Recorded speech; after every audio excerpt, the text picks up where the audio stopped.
a piece out. I think maybe CNBC even talked to money managers, and that is ripe in 75% of those polled. That's ripe for a major correction or a major letting out of a lot of air in that sector. Does that sound like consensus, something to go the other way on to you, or not? Well, yes, I believe it is. I think institutions are moving in. And right now, crypto of any sort, they're starting with Bitcoin and Ether. Crypto of any sort is a de minimis amount or percentage of institutional portfolios. The reason institutions are moving in is, to some extent, this is a new asset class with correlations very different compared to other asset classes. In fact, Yassin Almandra did a study on this and found that the closest, and we did it with Bitcoin, the closest correlation among or to other assets was real estate. And so institutional managers have to look at new asset classes that are evolving that have low correlations. That's the key to diversification, and it's the holy grail in terms of asset allocation. So we think that the move actually by institutions into Bitcoin, if we were to choose Bitcoin, and that seems to be their first stop, could add $500,000 to Bitcoin's price if they moved into the tune of roughly 5% over time. Kathy, could talk.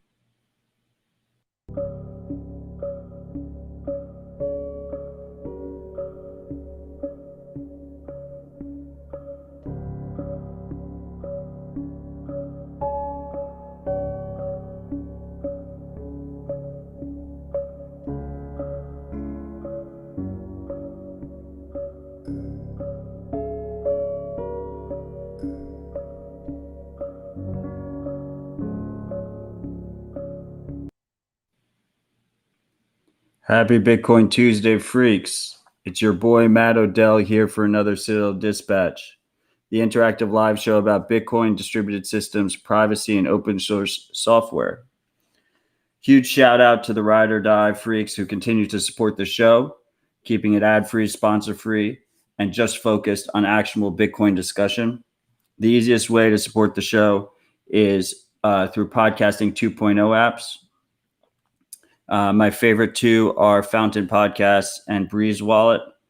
Download one of those apps, search Citadel Dispatch, load it up with sats, and then you can stream sats directly to my Lightning node.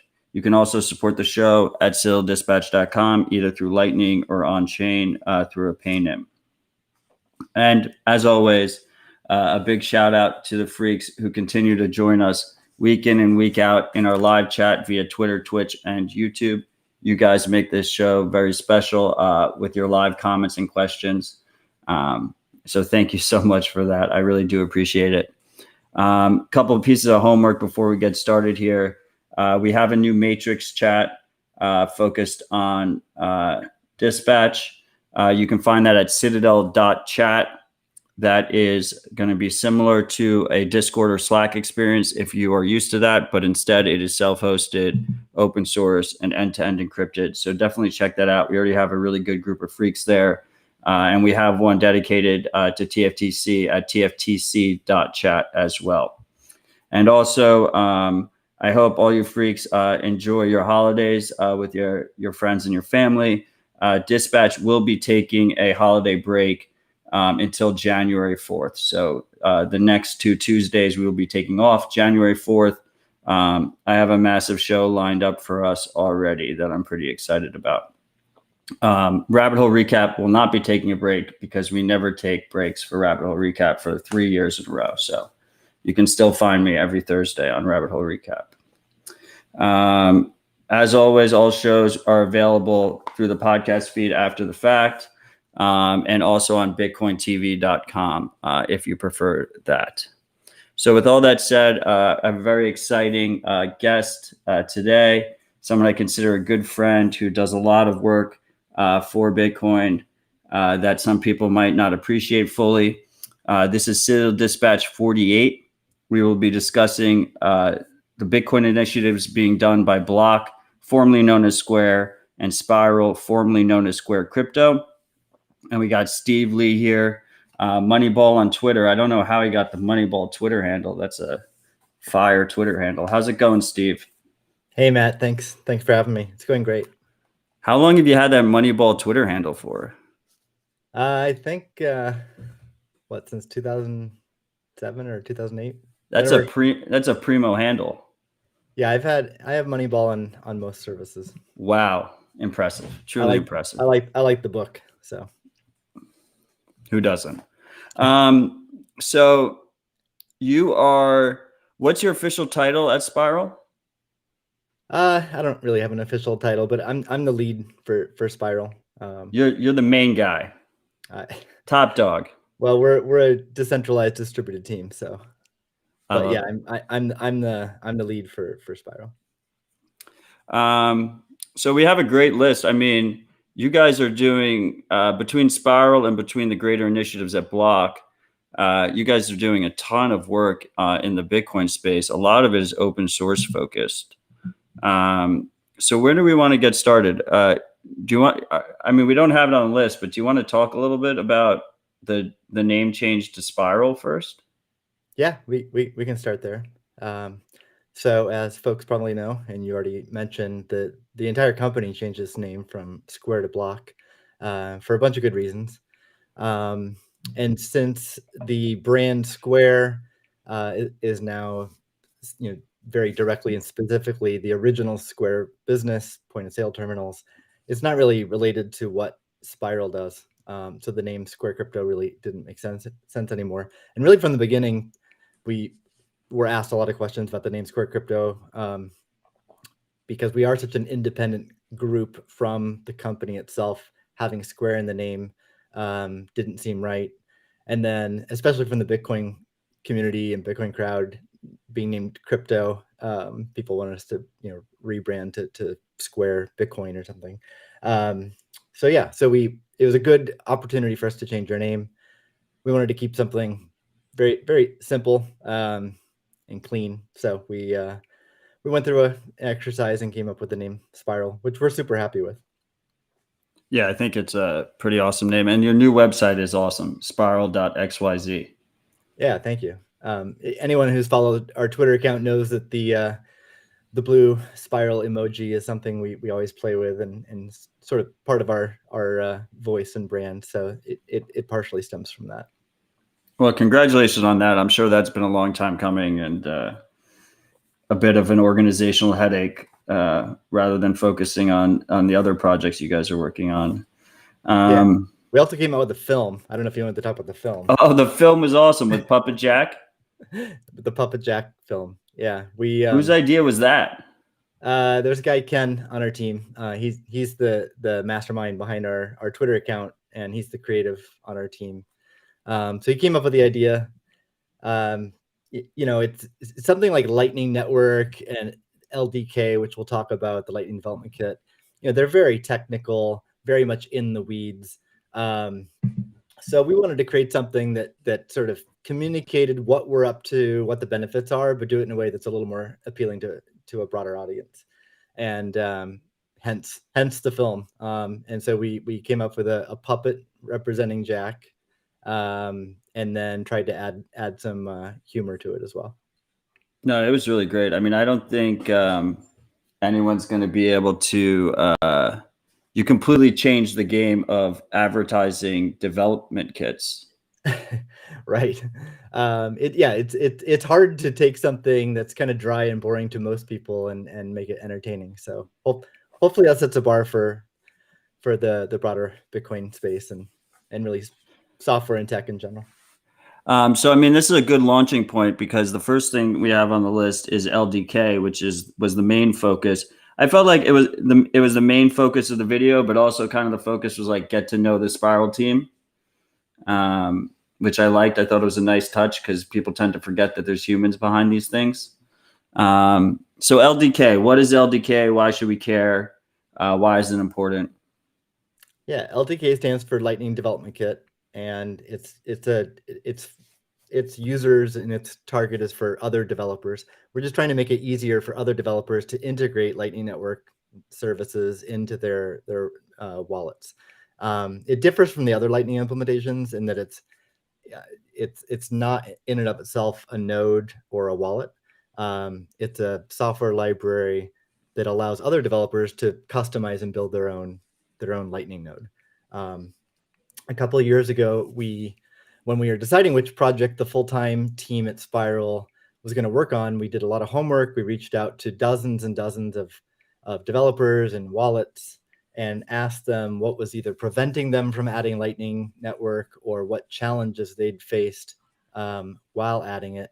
Also spoke with some projects that ended up implementing their own implementation of the Lightning Network protocol, which is very complicated.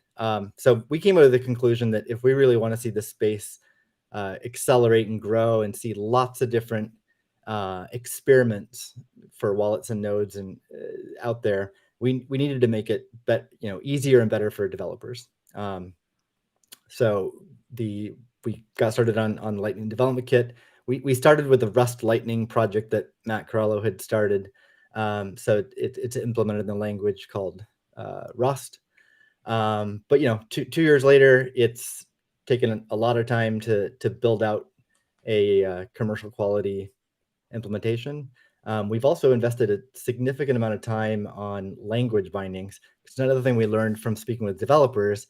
They would be hesitant to integrate a library that was written in a language that they themselves aren't using. So if you're building an iPhone, you might be using Swift language or React Native, and every different platform, there's many different languages used by wallet developers. So while the LDK is written in Rust, we wanted to build out native APIs in Java and Swift and other languages to make it easier for developers. Awesome. Just to pull back a little bit, when you said other, I guess, app developers were basically writing Lightning implementations from scratch, I mean, the two that come to mind to me were Breeze and Simple Bitcoin Wallet. Is there another one that comes to mind to you? Yeah, I was like Electrum is one example. Oh, right. Electrum, Python Lightning implementation that everyone forgets about. Yep. And, so I can't speak for the Electrum project, but if I were contributing to the Electrum project, I definitely wouldn't have wanted to implement and maintain over time yet another Lightning implementation. So it'd be much easier to be able to integrate a high quality open source one that was customizable and flexible enough to meet their needs. And that's what we've heard from many other existing Lightning wallets, especially on mobile phones. To get the right user experience on mobile is quite difficult, often resulting in trade-offs. You can see this with Phoenix and Moon and Breeze and Blue Wallet. And so they all have different trade-offs. And they all have different trade-offs, which is good. It's good and healthy. This isn't easy right now. There's many trade-offs you can make. I think it's healthy for Bitcoin to have lots of different wallets, lots of different recipes out there, and just being transparent, letting people know what am I trading off with respect to privacy or security or other issues, to try to get the right user experience. Right. So go on. Sorry. I was just going to say, LDK has been designed and architected to be very modular and a library that allows those wallet developers to make those types of trade-offs without needing to go modify or maintain their own Lightning implementation. So you take away, at its core, it's this idea that the app developers, the wallet developers don't really have to focus that hard on the actual Lightning component. They can focus on everything else around it. That's correct. And also the LDK doesn't come bundled with its own on-chain wallet. I believe all the other major Lightning implementations do.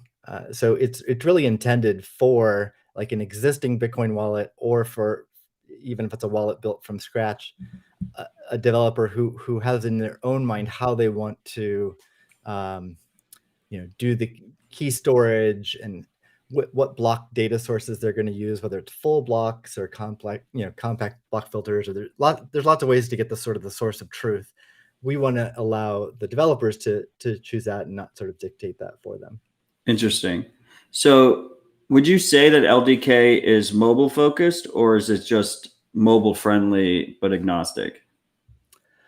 I'd say it's mobile first. I mean, I think the sweet spot for LDK is non-custodial mobile. That's where I'd say it shines relative to other options. But it can certainly be used. LDK can be used server side and enterprise and custodial environments as well.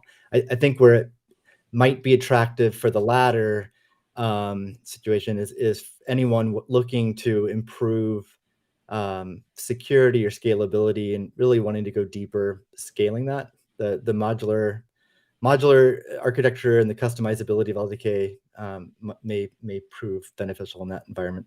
But definitely mobile is where LDK has been built to be high performance, run in environments that don't have as many resources as server side and data centers. Awesome. Yeah, I mean, I think a lot of us tend to agree, that the next billion users that onboard onto Bitcoin and start using Bitcoin will probably be doing it from a mobile first perspective. So that makes a lot of sense to me. And also, there's just massive pain points with Lightning on mobile right now. So when you put the two of those together, making it easier for us to have more fully function Lightning wallets on mobile and enabling developers to build those wallets is a very important task. So I do really appreciate you guys working on that. So you mentioned it doesn't have an on-chain component. I know we don't have this on the list. I don't know if you can speak to it that much, but I think you have Steve Myers on your team that is working on Bitcoin Development Kit, BDK. Yeah, would love to speak about BDK. Can that be used like with LDK? So you have like the on-chain component plus the Lightning component? Yeah, that's exactly right. So Steve Myers is one of our grantees. So just so everyone knows, Spiral has a full-time development team of 4 developers, and they're focused on LDK. We also have a grant program where we've given grants to over several dozen developers, including Steve Myers, but also several others who are contributing to BDK, Bitcoin Development Kit, which, as you just mentioned, it's really like a sibling project to LDK. It complements LDK. It's the on-chain Bitcoin protocol equivalent of LDK. So they are independent projects. But having said that, I definitely imagine them one day sort of merging, and there should just be a free open source Bitcoin SDK. And in my mind, it'll be these 2 projects combined. But even today, even though they're independent projects, they're intended to work together.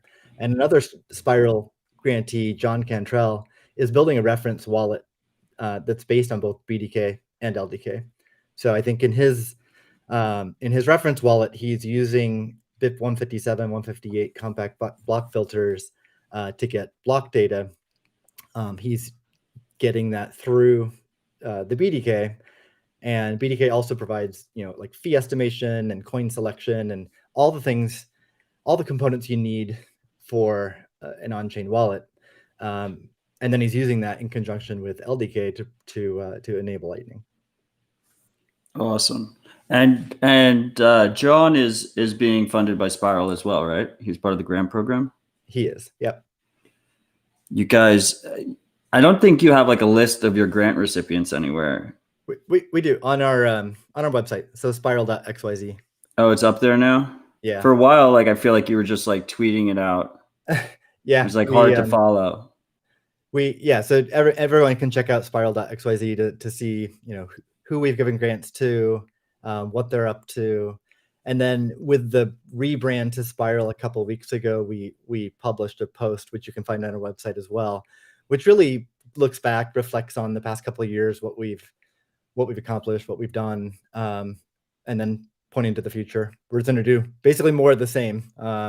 We're happy to keep supporting Bitcoin in as many ways as possible. That's awesome. And just to be clear, I mean, it was hard to follow in a good way. It was just, I felt like every week you guys were releasing another grant. really hit the ground running. The amount of work that is being funded out of your project is pretty remarkable. Yeah, thank you. Yeah, and getting back to BDK and LDK, I mean, again, it's our hope that, I mean, imagine if you were building, a mobile app for iPhone and there was no development kit, or you had to go and, as a developer, you're just trying to build like a gaming app or a communications app or something like that, and you had to go modify iOS or the SDK yourself. That's not really a great environment for seeing a massive explosion of creativity and new applications. So our hope is that with these development kits, we really improve the Bitcoin developer user experience by a substantial amount. And hopefully over the next several years, we see a lot more, even more creativity than we've seen so far.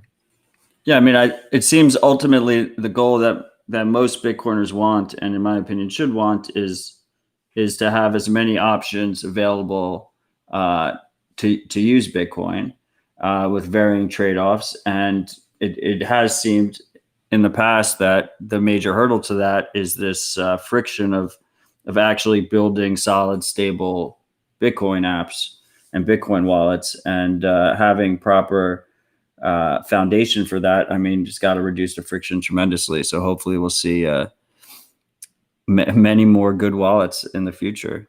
And just, we haven't mentioned it yet, but I mean, a lot of people wonder what's the status of LDK? Like, can it be used? Is it ready now?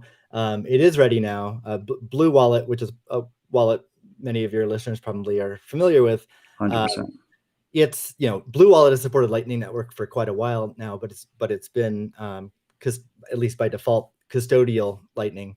They wanted to move to non-custodial on mobile, and they did an evaluation and chose LDK as that toolkit for all the reasons that we created LDK. So we're really happy that they chose LDK, and it's I think they have like an alpha version that's been available for several months now. So that's exciting, and we're also seeing a lot of traction from other big services. Hopefully, the next few months we'll see some other services that your listeners either use or are very familiar with that'll enable Lightning using LDK. So their goal is to release. That's not a general release yet, right? Like if you go to the App Store or something like that, you won't get the LDK version of Blue Wallet yet. That's correct. I still think there's a few things that are a bit unrelated to LDK that they're shoring up for the next release. I'm not sure exactly what their schedule looks like, but hopefully early next year. That makes a lot of sense to me, because I did notice in the LDK Spiral video that Puppet Jack was spending with Blue Wallet, and I was wondering why that choice was made. So now I know. The Blue Wallet team, tweeted out that a demo of using LDK. I think in August or so of this year. So. I mean, it's pretty funny. Like all the people who say Bitcoin moves too slow and nothing new happens. And I've like devoted my life to try and keep track of it, and you still miss things. Yeah, absolutely. Full of shit. I never understand people saying Bitcoin's like dead or boring or slow. I spend full time on it and can barely keep up. So. Exactly. So where do you want to go next here? Before we move on, so the whole thing is built on top of Rust Lightning. That's correct. And then on the library is built in Rust, and then there's the language bindings I mentioned. So there's like a Java layer, a Swift layer, and we're building out support for other languages too. So right now, there's 6 major Lightning implementations. You have LND, you have C Lightning, you have Eclair. You have Immortan, you have Electrum's Python Lightning, and you have Breeze's Go. I think it's a Go-based implementation. Is there another one that I'm forgetting? There's one that I'm forgetting. Well, Moon has done a lot of customized work too. the portions of the node that run the phone, I think are pretty much all their own implementation. Right now, I mean, I don't have like hard numbers in front of me, but right now the estimates are like around like 70% of the Lightning Network is running LND. Do you expect that number to go down? Do you expect there to be, multiple implementations with over 20% of liquidity on the network, or do you think it's going to be like more of a winner takes all kind of thing? I think it's really early to like speculate on winner takes all. There's so many trade-offs with different, like we said earlier, in terms of getting the right user experience, security, privacy, and then of course between enterprise and mobile, I can imagine in the future like internet, or like IoT devices, payment terminals, all kinds of devices where Lightning gets added. So I think there'll be room for multiple implementations for quite a while. I do expect. LDK has 0% market share right now because nothing is live. I think Matt Krall and a few other people have test nodes that are on mainnet.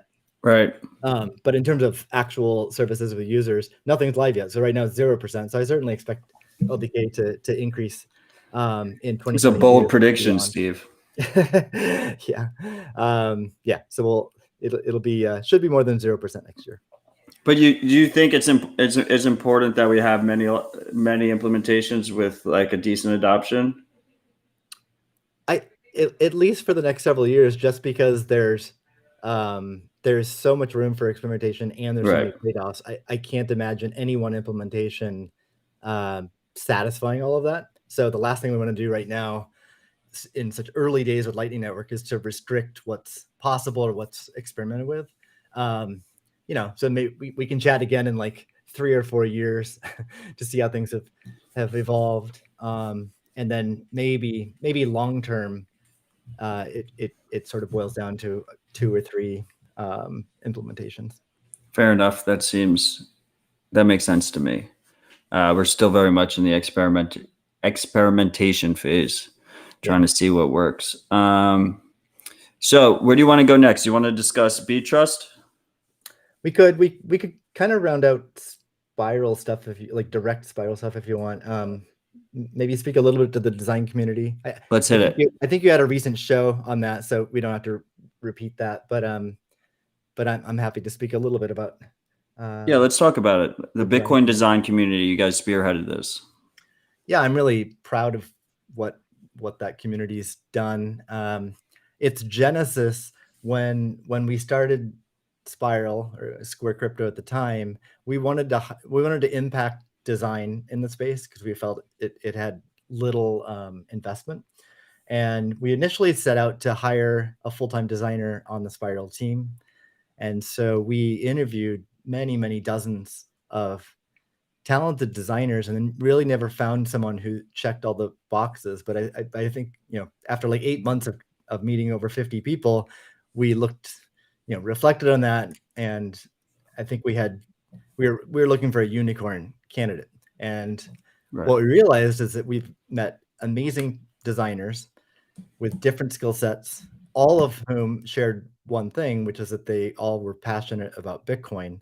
Another thing they shared is that they were kind of operating on their own island in terms of how to engage and get involved with Bitcoin and communicating with others, which is very foreign to most designers. Like, creative people love to interact with other creatives, and that's a pretty common part of their process. So we switched our strategy, and we're like, hey, why don't we initiate and help kickstart the Bitcoin design community? A free, open community.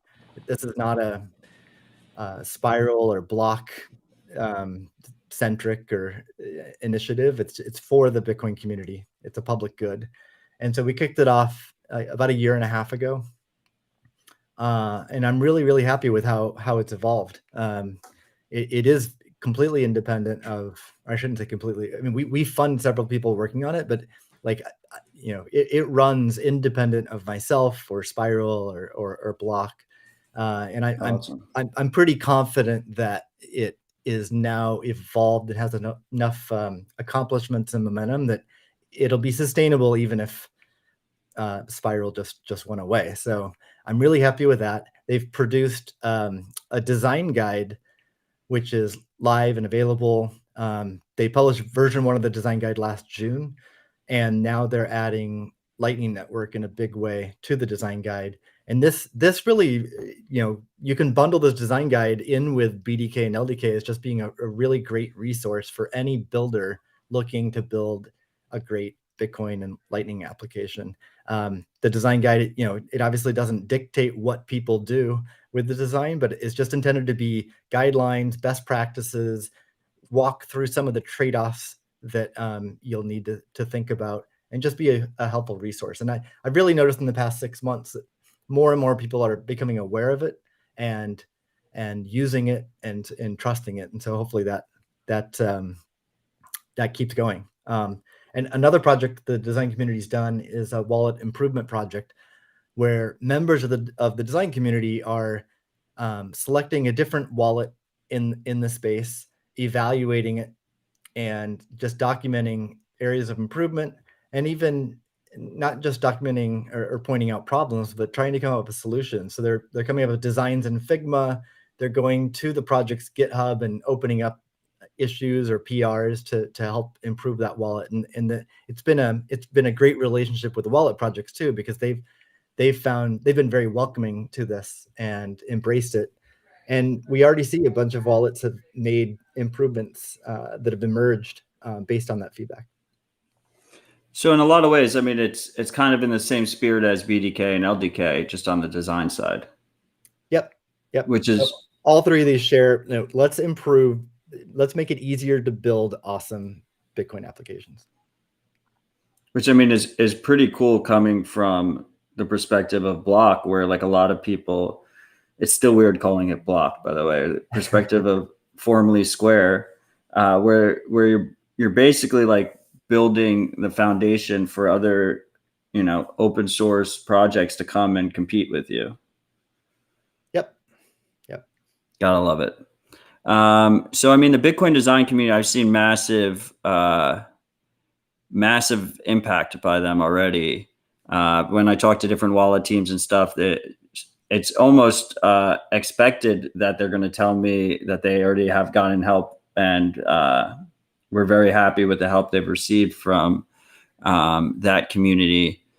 I believe they have a Slack, like a public Slack. If a freak wants to help with the Bitcoin design community, how do they do that?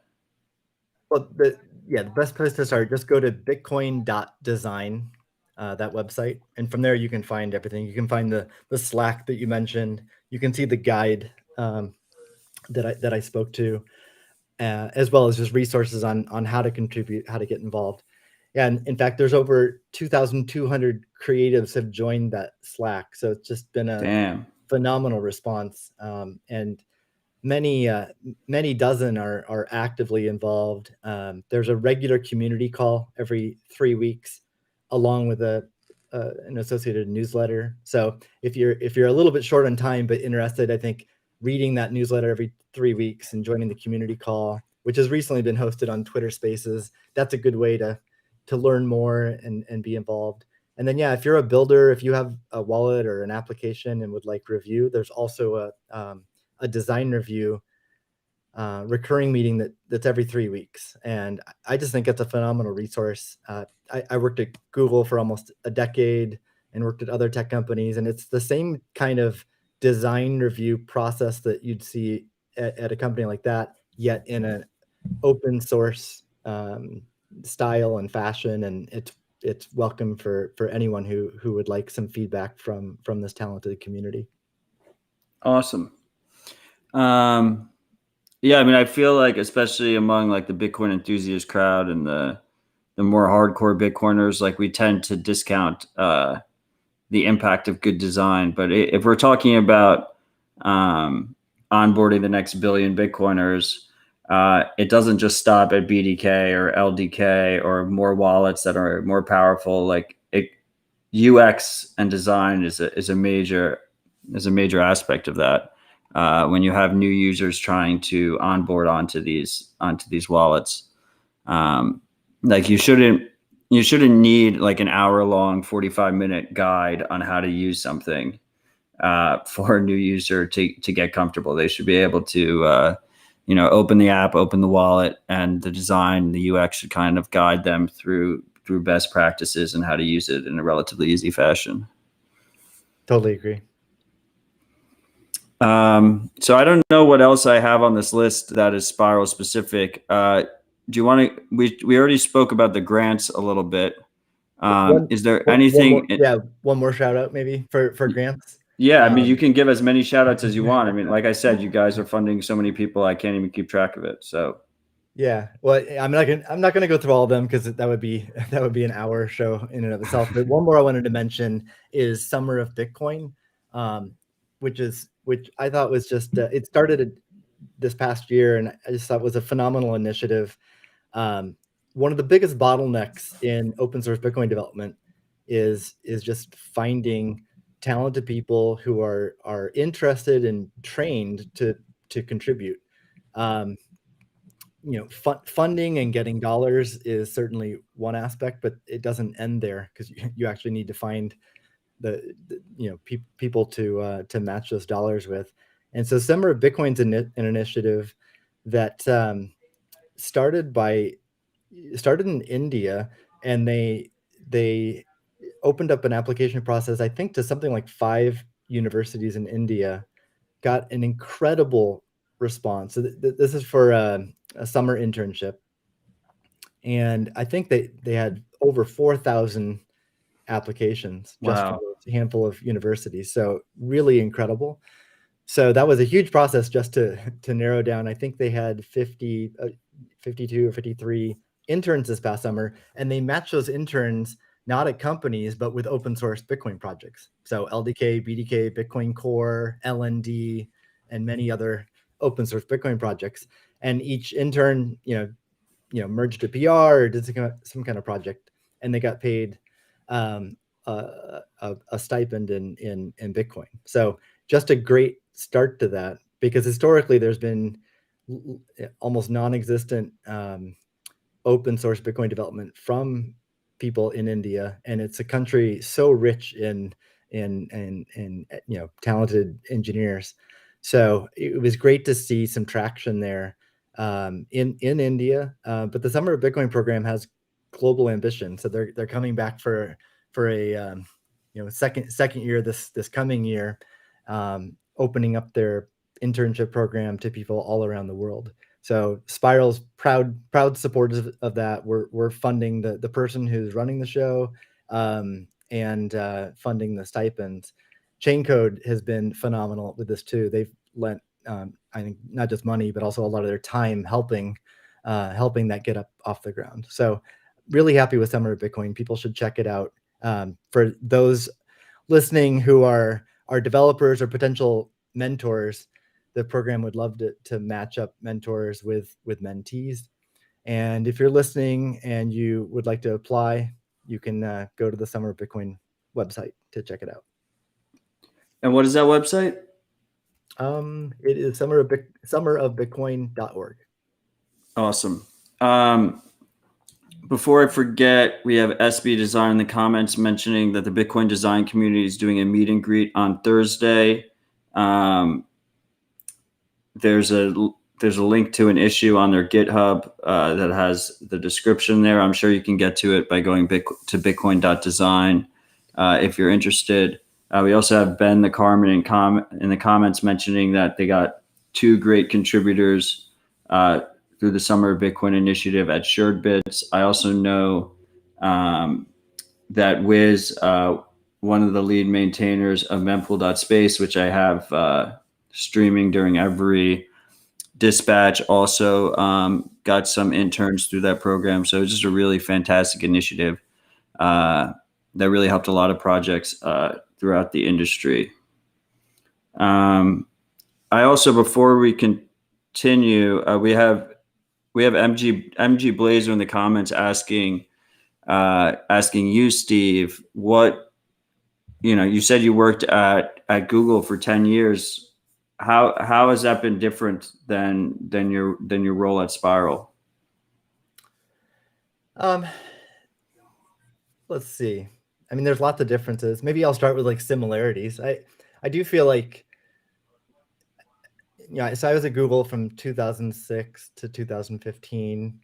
And during that time, it was still, especially in the first 4 years I was there, still very much a company that was engineering driven, engineering led.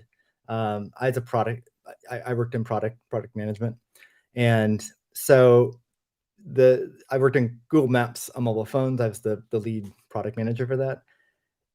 I had to work with engineers across the world, lots of different locations, and to affect the roadmap or the user experience or improving the product, I had to build relationships with those developers among many other people, and that consensus building, that process, I think that carries over to Bitcoin and open source.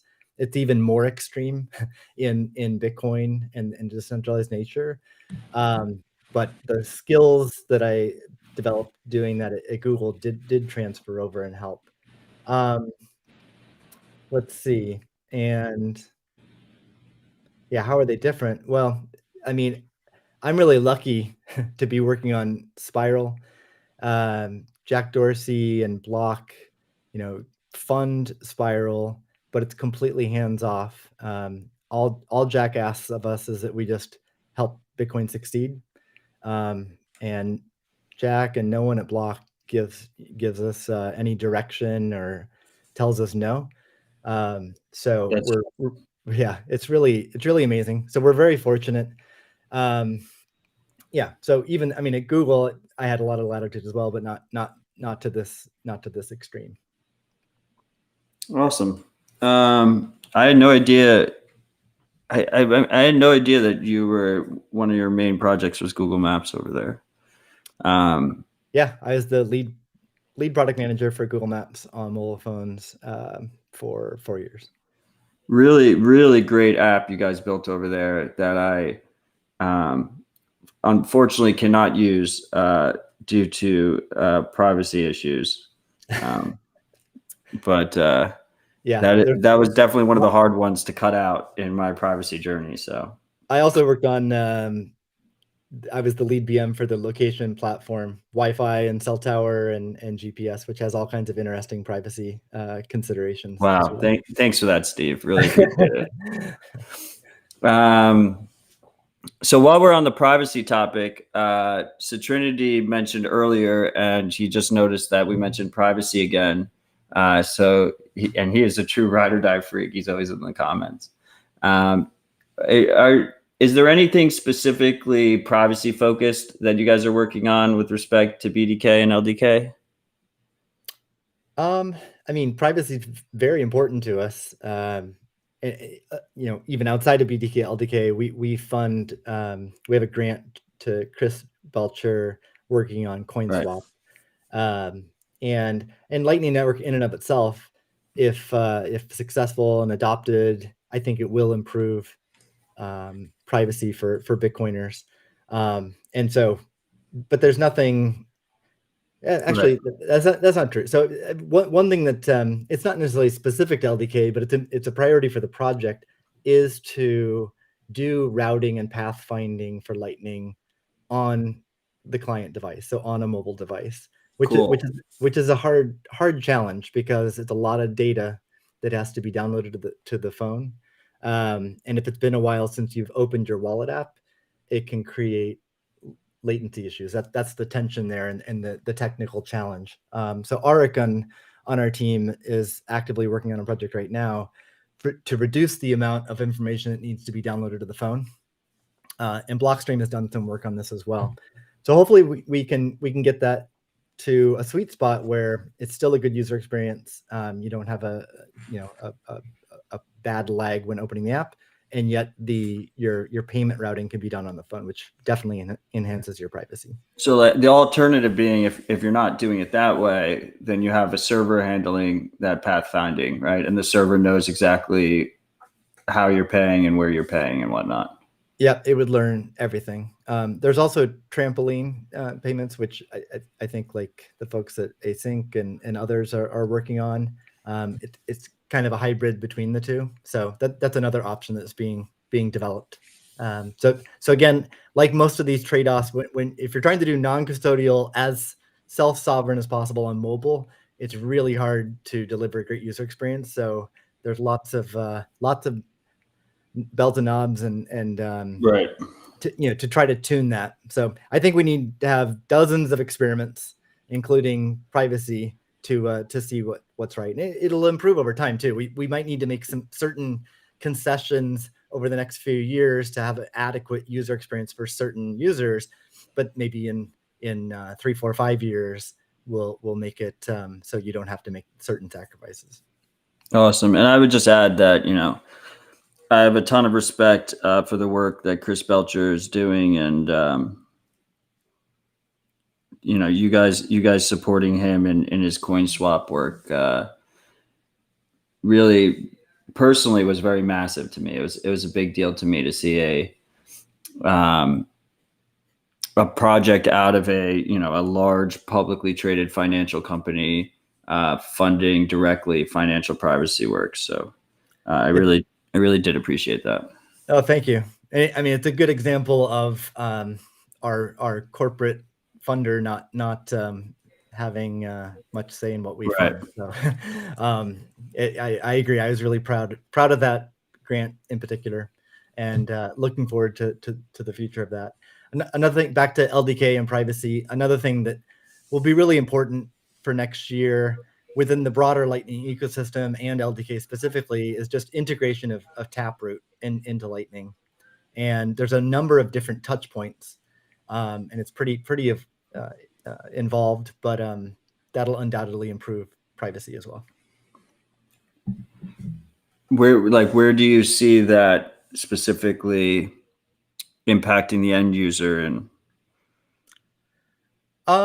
let's see. So for privacy, I mean, I think most end users won't even be aware of it, but Right. they'll just happen to have a better privacy. Number one, when closing Lightning channels, when using Taproot, it'll look like at least on a cooperative close, it'll look like any other payment, like a single signature, and not be identifiable like it currently is.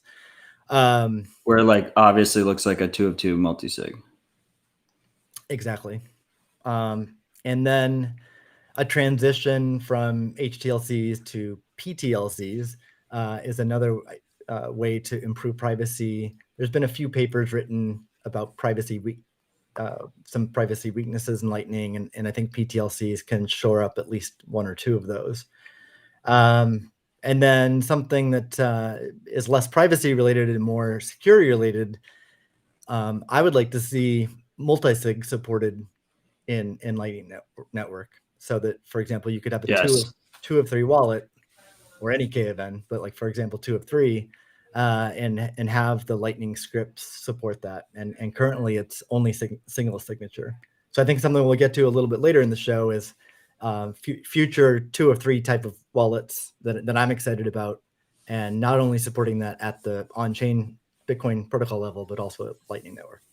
Yeah, I mean, that's going to be, it would already be a massive benefit to people, but especially in the future, I mean, if we do have people that are onboarding directly onto Lightning, but like I had a conversation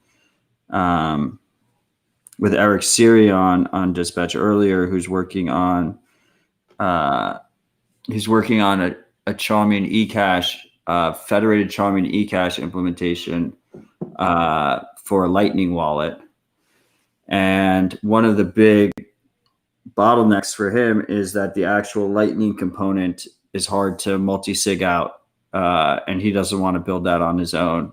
So hopefully we can have that. And like right now in the wild, we have the Bitcoin Beach wallet, which is trying to do like this almost like multi-sig custodial wallet where the keys are held by a trusted members of the community, but they can't do that with the Lightning portion, even though the majority of payments are Lightning. So they're just running a single sig custodial Lightning wallet with the majority of the funds held in multi-sig on chain, and they're just basically writing it off. Like if that wallet gets compromised or exit scammed or something, like you only lose the Lightning portion, you don't lose the on-chain portion.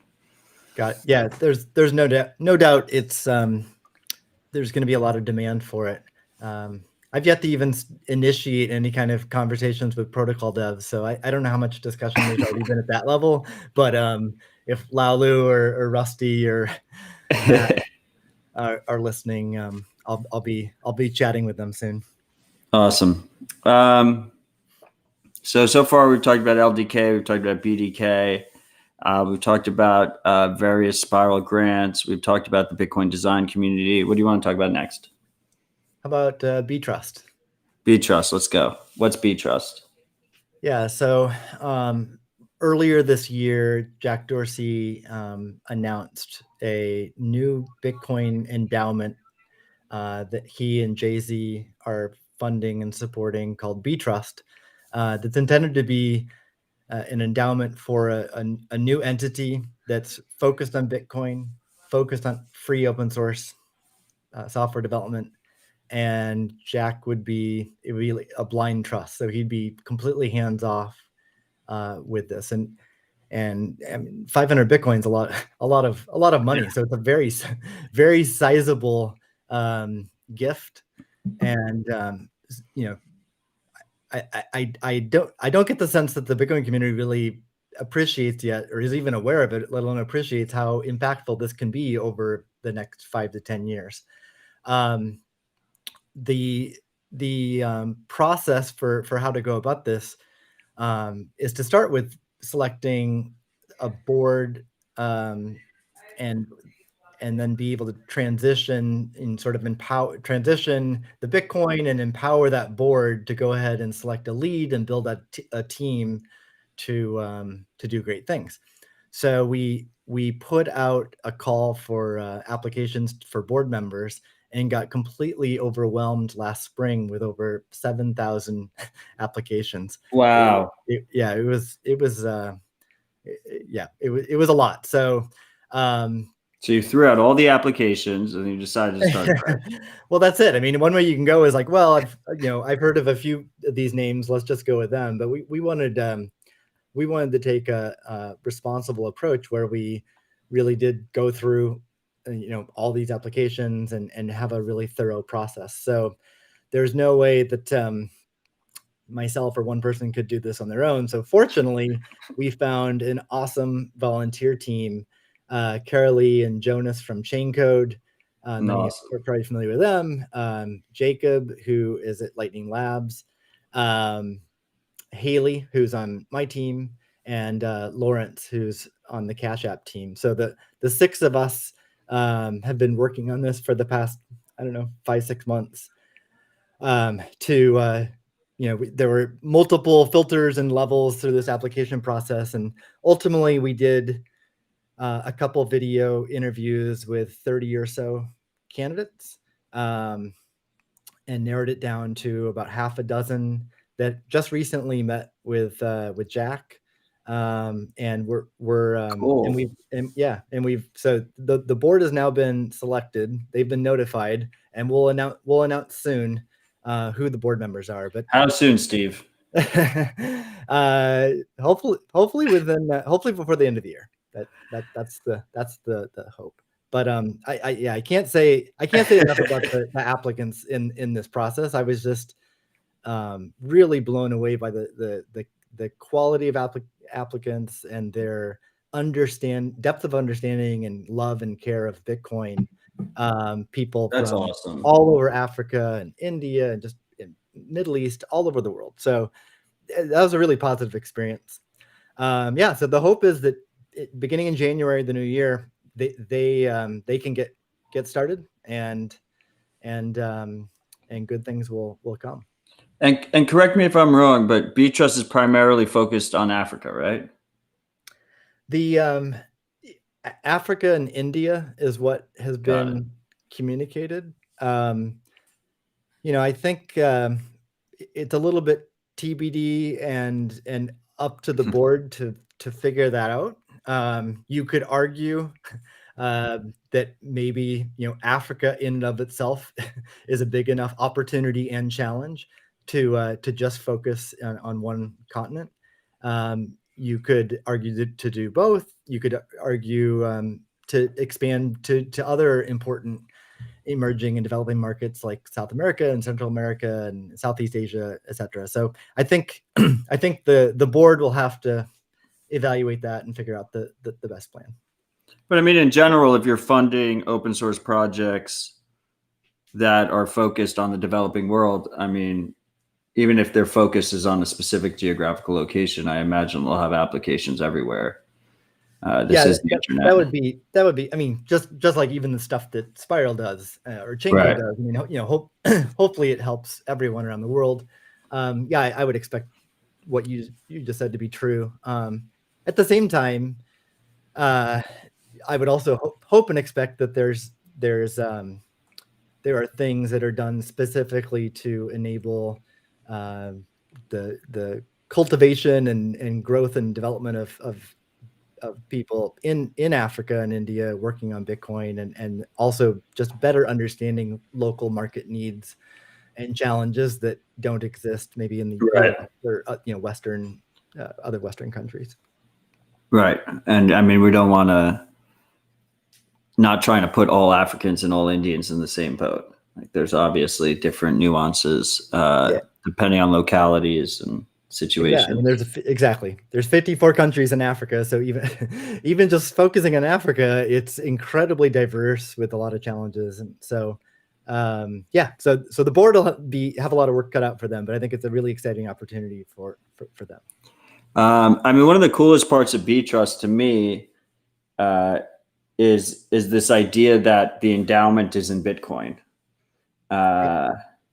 So like, who even knows? I mean, when they made the announcement, I think they made the announcement. What was it? It was like February of last year or January of last year. Yeah, I think the price of Bitcoin is about the same as it was when they announced. No. It was like 24K or something, 25K at the time. So the endowment's already doubled in purchasing power. Well, and who knows? Coin market cap right now is saying that Bitcoin is $789 billion per coin. So, oh shit! So that endowment's huge now. We might as well just end this show right now. We can all retire. I'm sure Twitter's freaking out about that, and we just have our dispatch blinders on right now. We don't even. When I first started the show, I would show the live price, but now we just show what matters. So you have a live view of the mempool. So I mean, I don't really care where the price is right now. We can check after, but that it's pretty cool when you start to think about it. Like, so you take, so it was Jack and Jay-Z. They each put in 250 Bitcoin at whatever price it was at the time, which I'm telling you, I'm pretty sure it was like 25K or 30K.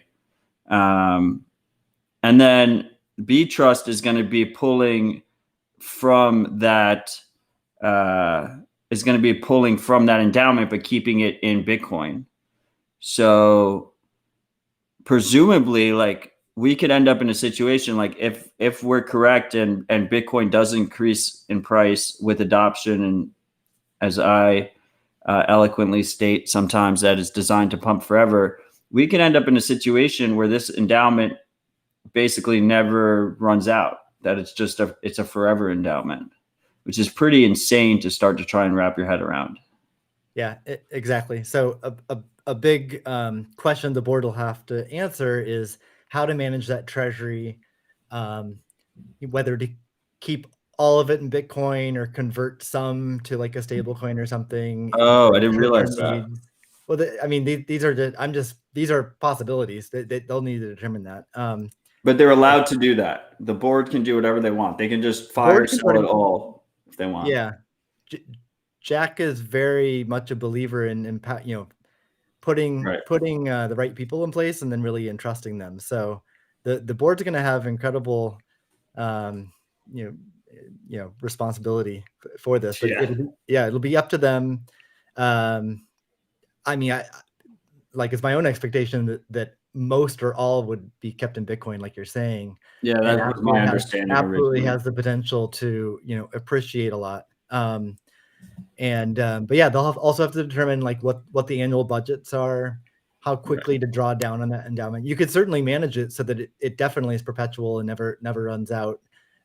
Is that the right call or not? Maybe not. But it should certainly be very long lasting in any case. Like I feel like when my grandkids are reading about like the newest B Trust initiative, like if they have less than 100 Bitcoin in their treasury at that point, then they fuck something up. But that's just my.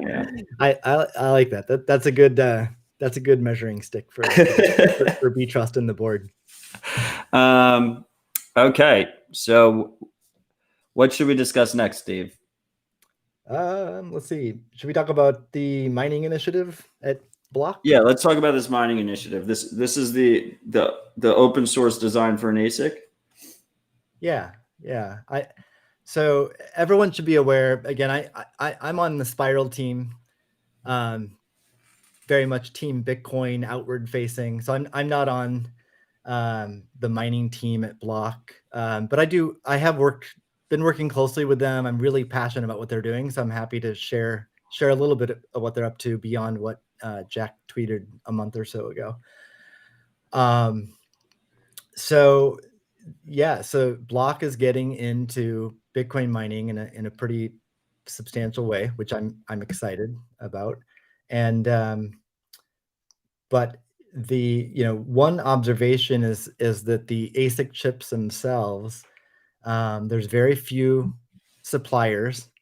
They're geographically concentrated, and they operate in a way that doesn't necessarily lend itself to optimizing for an open ecosystem and really sort of growing the number of partners and different companies in the space that can come up with cool new designs for mining rigs.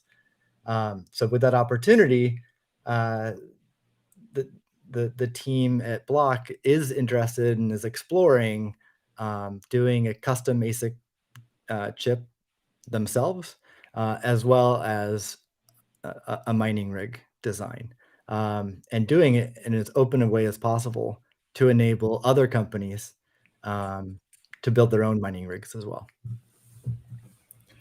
Yeah, I mean, I think this is a fantastic initiative. I mean, I think you somehow understated the current issue of ASIC manufacturers. I mean, there's two main ASIC manufacturers right now, and that's Bitmain and MicroBT. MicroBT makes the What's miners. Bitmain makes the Ant miners. They're both out of Asia. The project lead, the founder of MicroBT, is actually one of the ex main guys of Bitmain. So in a lot of ways, they're kind of one company that was split into two. And it would be great to see more competition there. My understanding too was like this idea that it was almost more of the focus was going to be more on like a consumer focus level, like a model for an ASIC that like all our ASICs nowadays are like basically designed to be put in a warehouse. They're like made for industrial applications.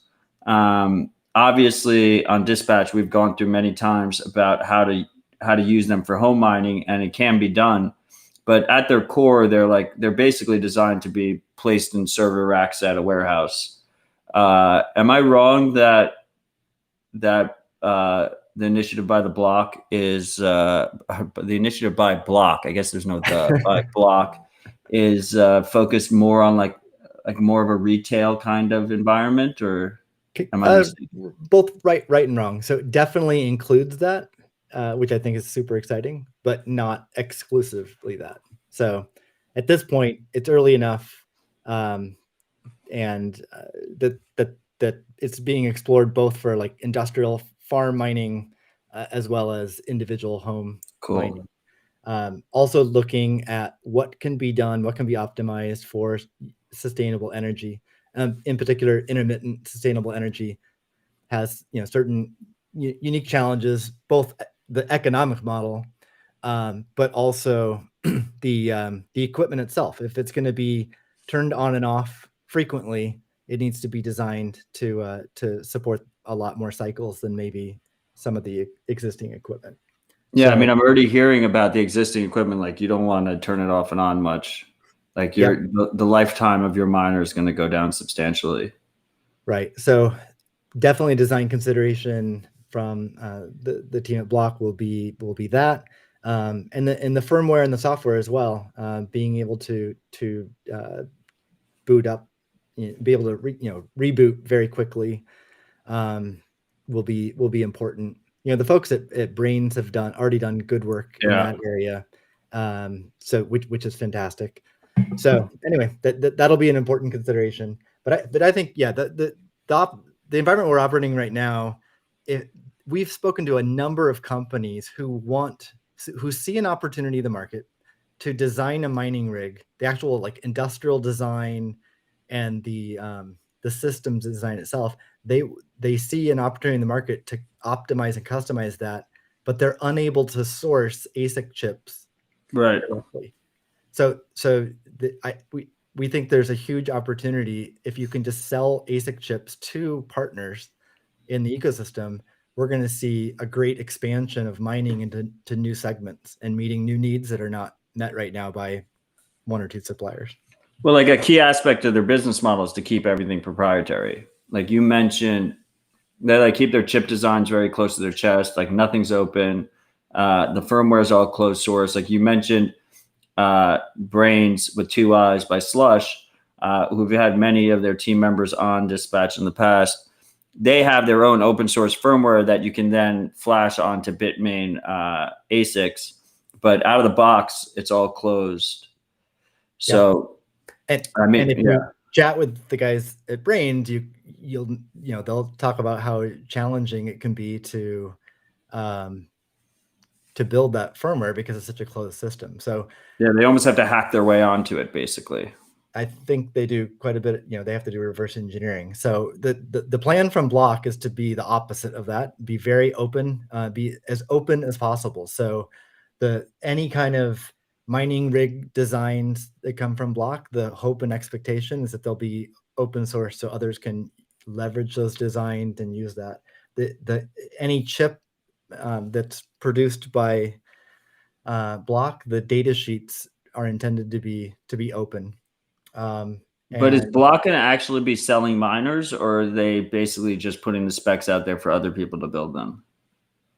I mean, at this point, there's nothing definitive, so it's all about exploration. But definitely, looking at both is of interest. Producing a chip and selling the chip, also producing a mining rig and selling that mining rig.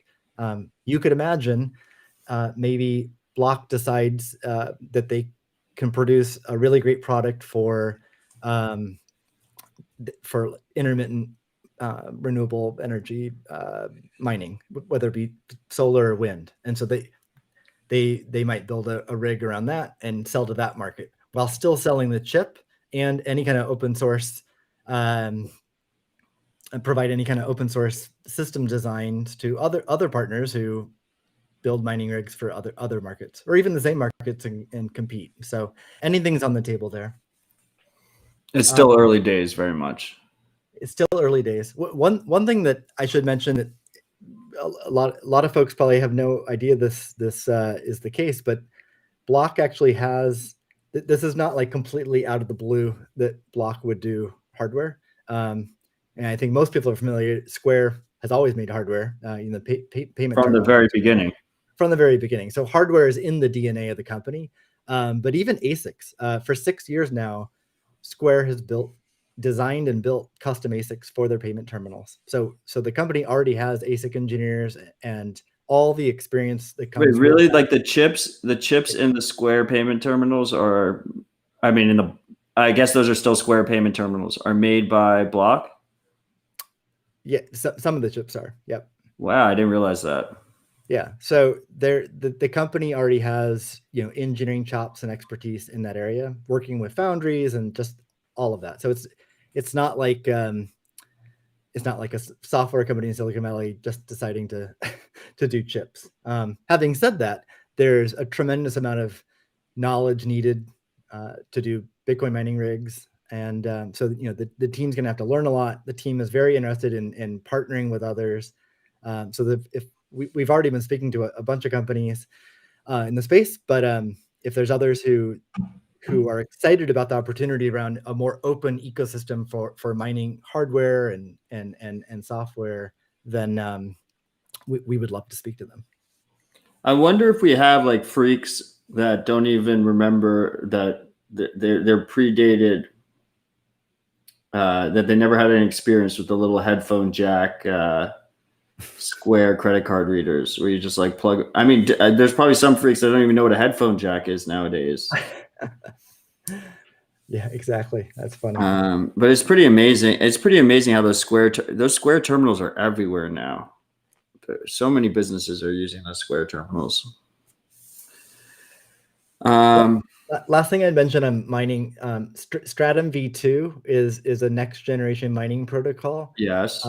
It's something that Brains has done a lot of work on, and Slushpool. Matt Corallo and the Spiral team worked with them to help define it. Matt had previously worked on a protocol called Better Hash. That was like he proposed it first, I think, before Stratum V2 was even a thing. Yeah, I believe that's the right chronology. And so Stratum V2, I think, has most or all of what Matt was hoping to see in Better Hash. And one thing Spiral's done, we have a grant to a developer that goes by FI3, and he has been working for almost a year now on a neutral open source implementation of Stratum V2 that can be used by any mining pool, any miner in the space. And so the anything that the block team's doing with respect to mining rigs and chips will definitely have Stratum V2 in mind and be optimizing for that. I mean, that makes a lot of sense to me. I mean, right now, if you buy a ASIC out of the box, whether that's Bitmain or MicroBT, you cannot use Stratum V2. If you get a Bitmain miner that supports Brains firmware, open source firmware, then you can flash Brains onto it, and then you can use Stratum V2 with Slush, but no other pools. So it's definitely very much early days there. If we can get more adoption, that would be fantastic. Absolutely. Yeah, so there's, I think there's a number of opportunities to improve decentralization within mining. One, at the chip level. Two, just geographically. It would be fantastic if Block and maybe others who are getting into the mining space, like Blockstream is as well, but just more and more, like you said, more competition, but also more supply chains that are resilient, not dependent on one particular country or region, will really help decentralization, and the adoption of Stratum V2 will help as well. No, I mean, I think it's a noble cause, and it's sorely needed. I do wonder. I mean, mining is a massively competitive space. I do wonder how those dynamics end up working out if there's nothing proprietary there between chips. It should be interesting. Yeah, I think, well, it's to be determined what the exact business model is. But yeah, I mean, because currently there's not that many chip manufacturers, I think there's actually attractive revenue and potential for the chip, the chips themselves. I mean, if you can undercut prices, I mean, and also there's an ideological bent to a certain extent if you can get it close enough. Yeah, if we're correct in this view that an open system ecosystem will be much better than a closed system, I think those participating in this open ecosystem can all win and can all profit. Awesome. We have Trinity in the comments, and feel free to tell us both to fuck off. But he's asking, is Spiral working with Square to integrate Bitcoin Lightning into Square point of sale terminals? So nothing I can comment on specifically, but yes, yes in the sense that we're definitely talking with teams at Block to integrate Lightning and any software we're working on, BDK, LDK. But having said that, I have had many conversations this year with folks at Coinbase and Kraken and blockchain.com and many companies in the space, smaller projects as well, open source projects, about adopting our software. So Awesome. So we're, the Spiral team, again, it's a really unique initiative and project because we work with companies who would be considered competitors to Cash App and Block. We're just optimizing for the adoption of Bitcoin. So yeah, we're talking to a number of different companies and projects to adopt BDK and LDK. Awesome. Appreciate you answering that question to that extent. I was not going to ask it unless Trinity brought it up, because I have a lot of respect for you, and I knew I was putting you on the spot. So I think we should move on to this next topic, which is a topic that personally I am extremely excited about, which is this hardware wallet initiative. Absolutely. You want to go into this for the freaks? Yeah. So I think it was June. I think it was at the Bitcoin conference in Miami that Block announced, or Square at the time announced, a hardware wallet project, which I'm equally super excited about. One thing to make clear is that it's not just a hardware wallet, but it's a combination of hardware and software. And the software aspect actually has me personally more excited. I think there's definitely room to innovate and improve the hardware, but the type of software wallet that team is looking at has me really excited. They're exploring doing a 2 of 3 multi-sig wallet, sort of out of the box, and I think a 2 of 3 offers really interesting user experience and security properties that a single sig or other variations don't have. There's also the potential to build a wallet that can be both a savings, a savings and a spending wallet all in one, and apply different UX security trade-offs to whether it's spending or savings. So let's break this down for a second. So right now, if you use Cash App, which is a product of Block, it is a fully custodial wallet. My understanding of this hardware wallet initiative is that you have a situation where instead of Cash App holding the keys, Cash App holds one key, or whatever wallet this ends up being, but Block holds one key. One key is on the mobile device locally, and then one key is this really cheap hardware wallet that interfaces with the mobile phone. So presumably, if something happens and Block doesn't want you to send your transaction, you can use the hardware wallet to send. But as long as Block is fine with you sending the transaction, you can keep the hardware wallet in your drawer or something, and your mobile phone signs on one side and the server signs on the other side using whatever normal fraud detection you have. Is that the basic understanding of this project? Yeah, I mean, let me first say that I'm not on the team, so I don't speak for the team. Right. And secondly, it's still super early, so there's no commitment to any particular, of course, UX. But having said that, here's at least from my own view, personal view, and hope for the project, is what you just described, where you have the 3 keys, fucking awesome. One on the phone, one on the hardware wallet, one in the cloud. It's non-custodial in the sense that even if the cloud and the cloud server goes away, you still have your hardware wallet and your phone's key. And the spending experience can be just as simple and easy as using Cash App or Venmo or any kind of other type of payment app on your phone. And the customer wouldn't even have to think about keys or 2 of 3 or multi-sig. They don't have to know anything about that because you're signing with the key in the phone and the one in the cloud, and that's all kind of hidden under the covers. To protect the customer from having their entire wallet drained in case their phone becomes compromised, one could put a spending velocity limit in the cloud, such that it would only sign a transaction for certain amounts, and there might be other policies. Like stuff that Cash App already has, like fraud detection, algo, or whatever. Yep.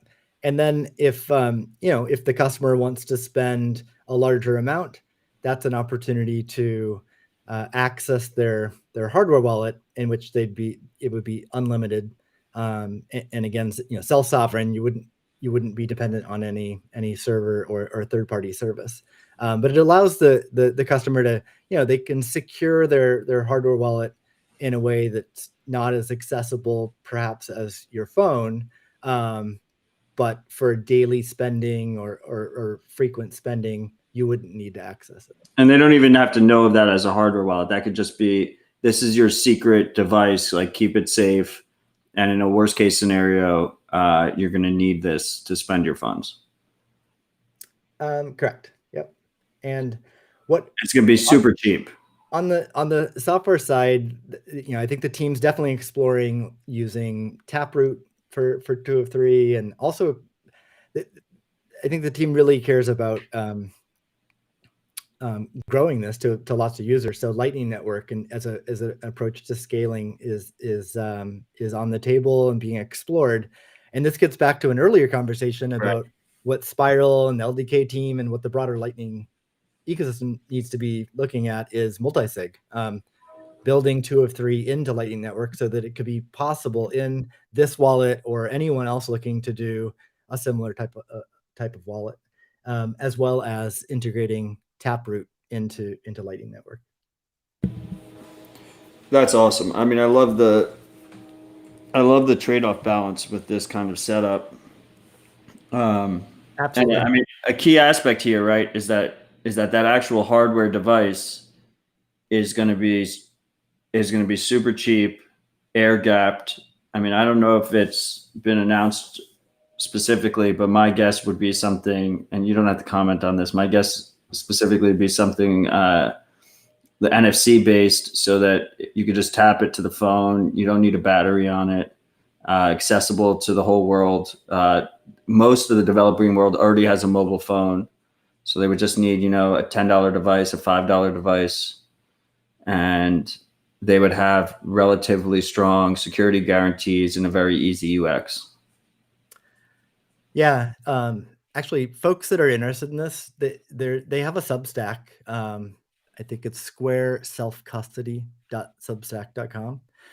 And they've published a couple newsletters, and I think they plan to regularly publish newsletters. And their most recent one, they did say that they referenced NFC as being the interface, the most likely interface that they'll use to communicate. So, which is definitely an interesting choice. I think it's a good choice. But in contrast to using Bluetooth or USB or QR codes or other mechanisms, I believe it's the case that they very much want to accommodate a world and a customer who is mobile first or mobile only, and not assume a laptop or desktop computer system. Yeah, I mean, the major trade-off here from my perspective is the lack of a dedicated screen on the hardware device to actually verify what you're signing on the hardware device itself. But I think the trade-off basically comes down to cost. So presumably you could do the same exact setup with a device similar to like a seed signer that has a camera on it and a screen, and you could do it all through QR codes. But the advantage of an NFC-based device is no battery, extremely low cost. Like you can drill down that cost tremendously. So as with everything with Bitcoin, it'd be nice if there's options there. Well, definitely one of the more controversial things being considered is, as you mentioned, no display. And back in June in the original tweet announcement, it was noted that was being considered. the advantages with no display, as you just mentioned, you can hit a lower price point, and a lower price point has a lot of advantages. You can reach a lot more people around the world. You can have a much simpler device. But there needs to be an evaluation, and hopefully there's a lot of feedback from the broader community on the security trade-offs. My hope is that if one assumes a multi-sig 2 of 3, as well as perhaps some other design aspects, that it will be a credible approach and meet a security bar for the types of uses for the product. But that still needs to be evaluated. Yeah, I mean, at the end of the day, it comes back to what we were discussing earlier, that it'd be great if Bitcoiners have many different options with different trade-offs. I mean, another major trade-off with this kind of model is that obviously who's ever running the server, whether that's Block or someone else, has full purview into your transactions. So it's not sovereign in a privacy way. But if you compare that to a hosted custodial wallet where you have no privacy and you have no control over your funds at the same time, it is a massive improvement there.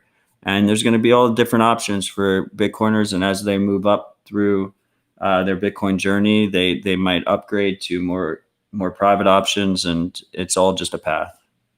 Yep.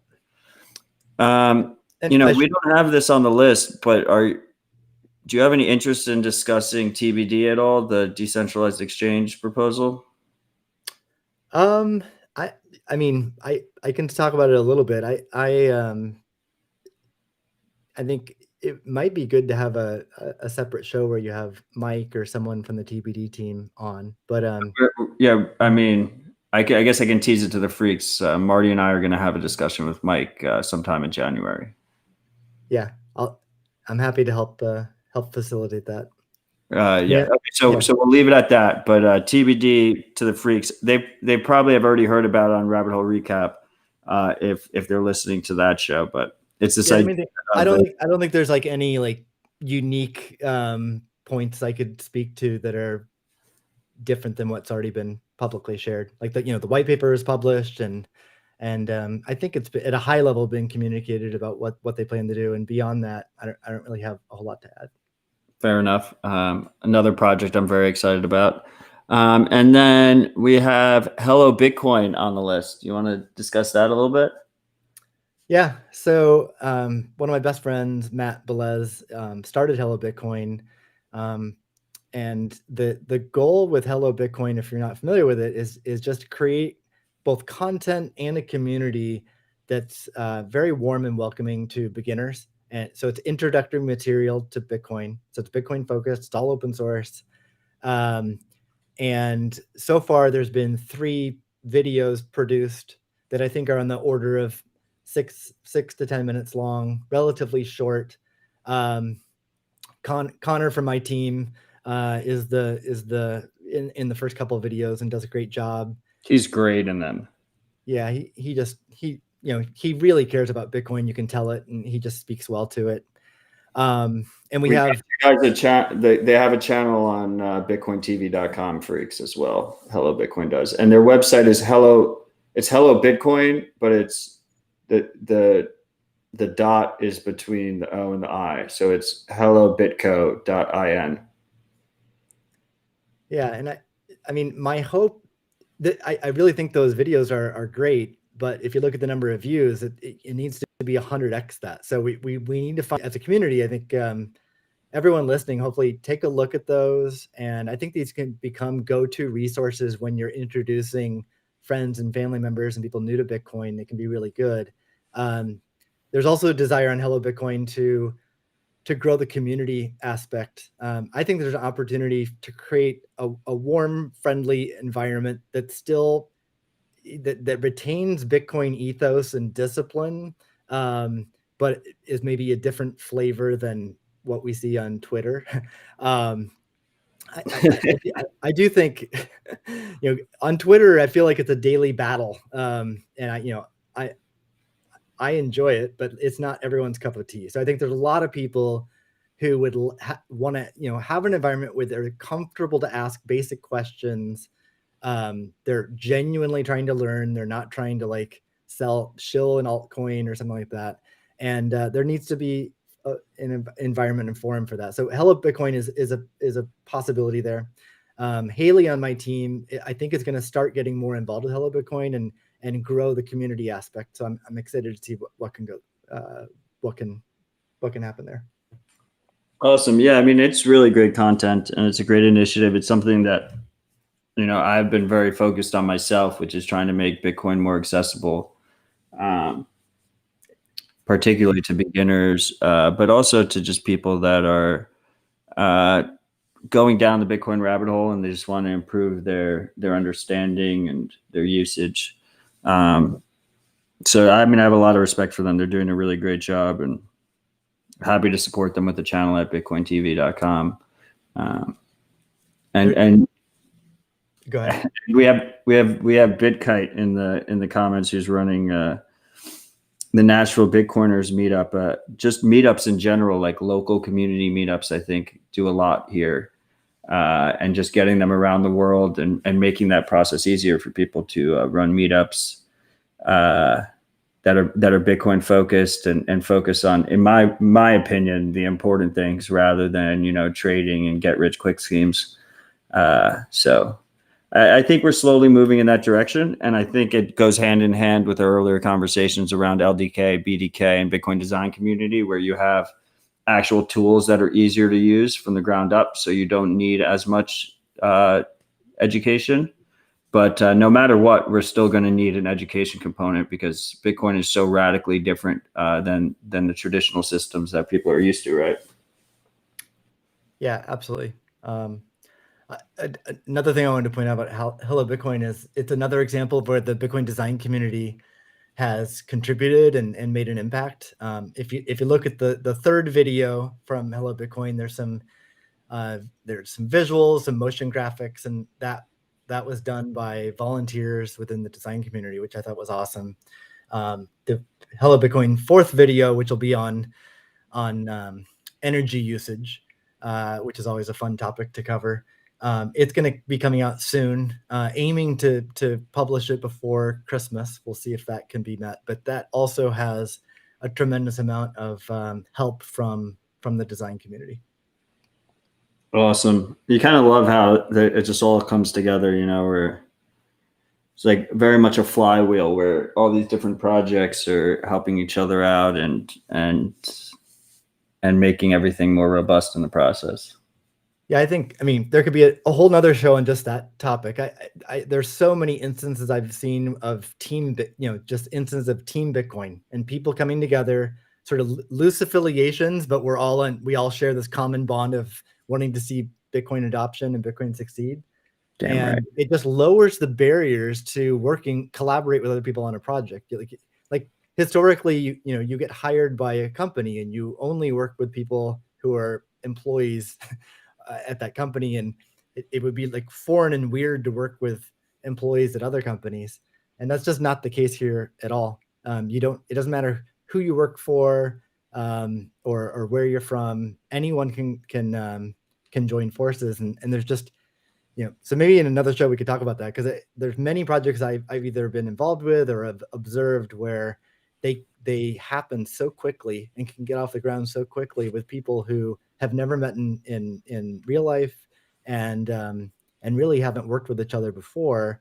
But it's just I feel like Team Bitcoins there's the pillars in place to make it so there's a little friction to get projects started. 100%, Steve. I feel that too. It's a very special community and place we find ourselves in, and I don't really think I need to tell you this, but you are always welcome on any of my shows. I love having conversations with you, and I really do appreciate all the work you're doing. I like having conversations with you online and offline. So yeah, you're always welcome. Thanks, man. Appreciate it. So I mean, you're a busy man. We're nearing the end of our time here. Do you have anything else you want to cover? Any final thoughts before we wrap this up? Yeah, just wanted to mention that that we are hiring for the mining project at Block is hiring. The wallet project is as well, and my team is too. So my team's looking to hire 3 more engineers to work on LDK. So anyone listening interested in a position on any of those teams or know someone, I think for mining and for the wallet, just I think the best place to go would be check out the Block website for jobs. For Spiral specifically, you can reach out to me. I'm Moneyball on Twitter, or you can apply. You can go to our website and there's information about how to apply. But I think the email is apply@squarecrypto.org. Still have to change the domain name there, but for now it's that's actually on my to-do list. But yeah, apply@squarecrypto.org. Awesome. Thank you, Steve. Huge shout out to the freaks who joined us. Thank you for joining us. And Steve, thank you so much for your work. Thank you for your time. Really do appreciate it. And I look forward to seeing you in person again sometime soon. Thank you. Yeah, thanks for having me. Bye, everyone. Cheers.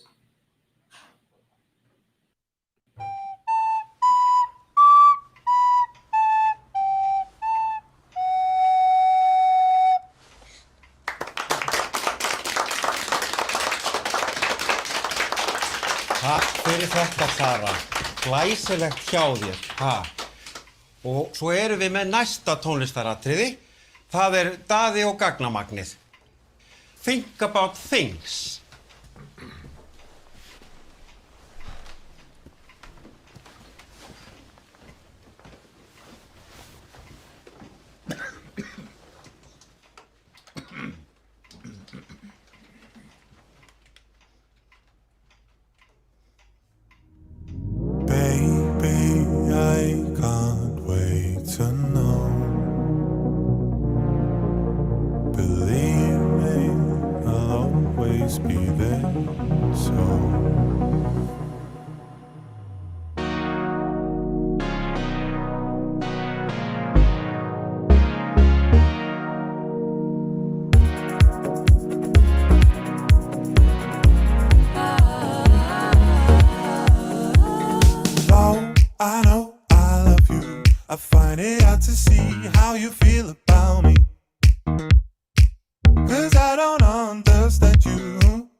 Love you, freaks. Hope you enjoyed that conversation as much as I did.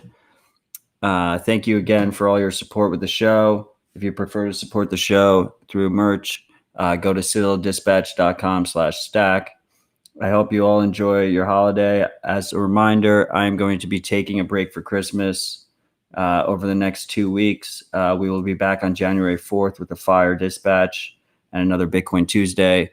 Rabbit Hole Recap will be on Thursday, and we will not be taking any breaks for Rabbit Hole Recap, as is tradition over the last 3 years. Stay humble, stack sats.